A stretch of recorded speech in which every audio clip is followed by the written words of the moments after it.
काय करताय दादा? हा काय करता? गहू कापते आंब्याचं करतो पटना करतो आंब्याच्या कडेचं पटांगण करताय का? हा बर, ही झाड तुम्ही लावले आहे की नाही? मिळत आहे बघा मित्रांनो, आंबे कसे लावलेत. केशर केशर आंबा लावलाय. आजोबा दादा कुठला आंबा लावलाय?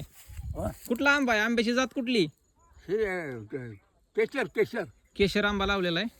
तर त्या आंब्याच्या कडेची घाण काढतात. म्हणजे जवळजवळ रानात बऱ्यापैकी म्हणजे सगळे झाडं म्हणलं तर आजोबाने लावलेले आहेत. जसं की हे आंब्याचं झाड आहे. आंबे किती लागलेत बघा. दुसरं दाखवतो तुम्हाला.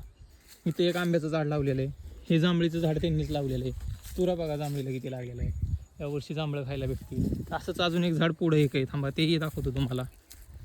तिथं पण त्याला पण खूप तोर लागलेला आहे.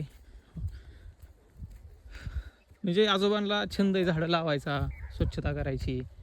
आता हे झाड लावले, ह्याच्या इथं पण भरपूर असं गवत वगैरे होतं त्यांनी काढलेले. हो बघा, मला दाखवा बघा किती जांभळं लागले, किती तोर लागला ह्याला. तसंच तिकडे एक झाड आहे आंब्याचं. इथं झाडं लावलेत आंब्याची, याला आंबे लागलेत. इथं एक छोटं झाड आहे अजून दाखवायला गेलं तर इथं एक झाड आहे आंब्याचं, त्याला पण आंबे लागलेत. हा कलमी आंबा आहे.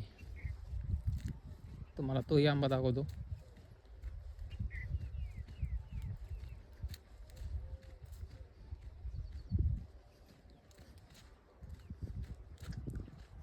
बघा, हा कलमी आंबा आहे.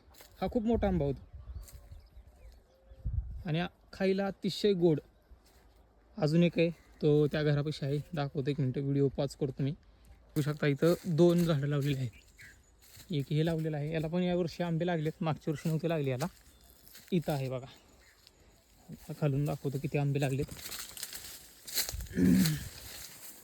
बघा, हा अतिशय गोड, ह्याची कैरी एवढी गोड लागते खायला. हा आंबा पिकल्यावर आंबट लागतो, पण कैरी एवढी गोड लागते की विचारू नका, एवढी गोड कैरी लागते ह्याची.